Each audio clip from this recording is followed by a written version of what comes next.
Olha, John Knox não era um pregador qualquer, não.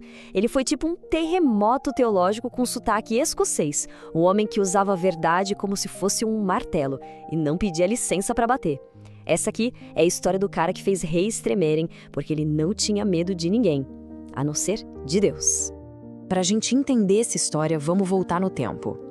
Imagina a Escócia do século XVI, aquela paisagem de castelos cobertos de neblina, sabe?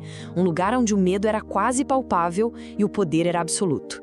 É nesse cenário bem sombrio que a nossa história começa. Porque para entender a tempestade que foi John Knox, a gente precisa primeiro caminhar por essa Escócia em que ele nasceu. Uma terra que vivia nas sombras, acorrentada por um poder, tanto religioso quanto político, que se achava eterno, inabalável. E o mais irônico disso tudo? Knox não era um estranho no ninho. Pelo contrário, ele era um homem do próprio sistema, um padre católico, educado, ordenado. Tudo dentro daquela mesma estrutura que, um dia, ele se levantaria para despedaçar. Só que a mudança dele não foi um impulso assim do nada. Foi uma verdadeira colisão com a verdade. Quando ele começou a ler as ideias da reforma, uma chama se acendeu. Foi uma conversão completa, intelectual, moral e espiritual, que queimou tudo o que ele conhecia e forjou um homem totalmente novo. E foi ali, naquelas páginas, que ele encontrou uma verdade que abalou tudo. A autoridade final não estava na coroa de um rei ou na tiara de um papa. Estava unicamente nas Escrituras.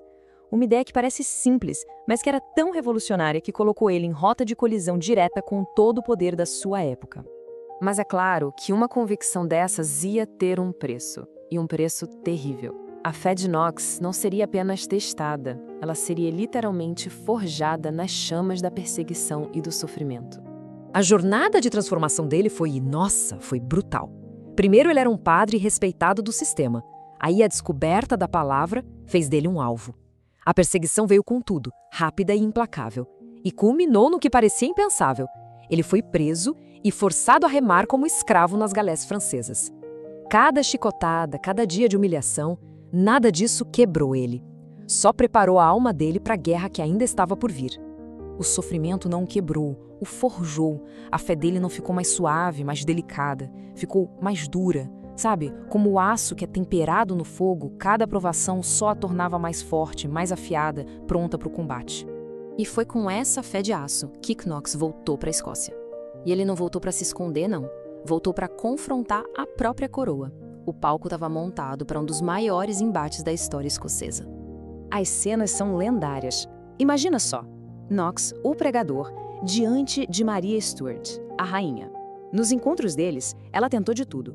Usou seu charme, sua autoridade, até suas lágrimas para tentar calar ele. Mas ele se manteve firme, não recuou nem um centímetro. E essa era a ideia que aterrorizava os monarcas. A lealdade a Deus vem antes da lealdade a qualquer governante. Knox pregava uma verdade perigosíssima para a época.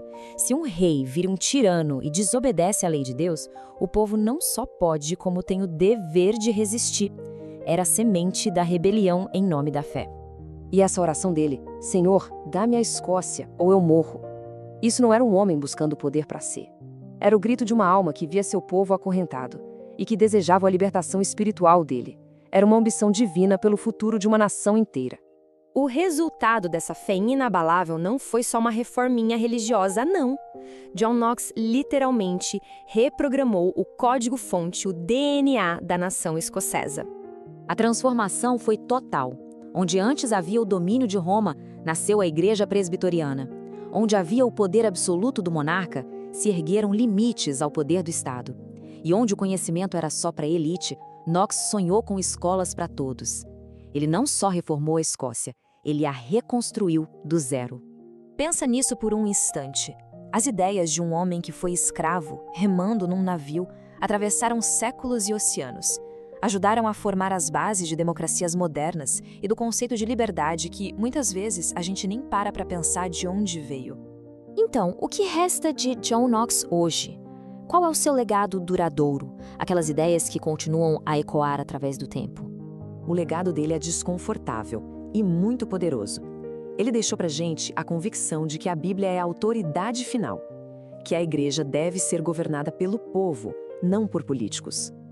que a fé de verdade não foge da briga, mas enfrenta a injustiça. E que ser cristão envolve pensar, questionar e, quando preciso, resistir.